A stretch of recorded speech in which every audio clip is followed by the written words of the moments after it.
കഴിഞ്ഞ എപ്പിസോഡിൽ ട്രാൻസിസ്റ്റർ എങ്ങനെ ഒരു സ്വിച്ചായി പ്രവർത്തിക്കുന്നു എന്ന് നമ്മൾ കണ്ടു. ഇന്നത്തെ എപ്പിസോഡിൽ ട്രാൻസിസ്റ്റർ എങ്ങനെ ഒരു ആംപ്ലിഫയർ ആയി പ്രവർത്തിക്കുന്നു എന്നത് മനസ്സിലാക്കാം. തന്ത്രവിദ്യ അക്കാഡമി ഇലക്ട്രോണിക്സ് ഗുരു എപ്പിസോഡ് നമ്പർ 13 എല്ലാവർക്കും സ്വാഗതം. ട്രാൻസിസ്റ്റർ ഒരു സ്വിച്ചായി പ്രവർത്തിക്കുമ്പോൾ ഓൺ അല്ലെങ്കിൽ ഓഫ് ഈ രണ്ട് സ്റ്റേറ്റുകളിലാണ് പ്രവർത്തിക്കുന്നത്.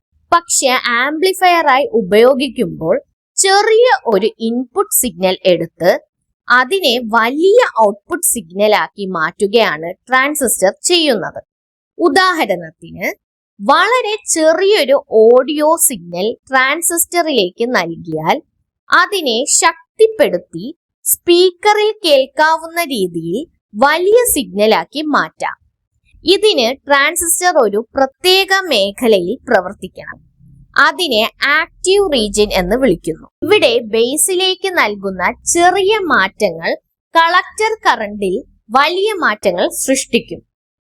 അതുകൊണ്ടാണ് ട്രാൻസിസ്റ്റർ ആംപ്ലിഫിക്കേഷൻ സാധ്യമാക്കുന്നത്. റേഡിയോ, ഓഡിയോ ആംപ്ലിഫയർ, ടെലിവിഷൻ തുടങ്ങിയ അനേകം ഉപകരണങ്ങളിൽ ഈ പ്രിൻസിപ്പിൾ ഉപയോഗിക്കുന്നു.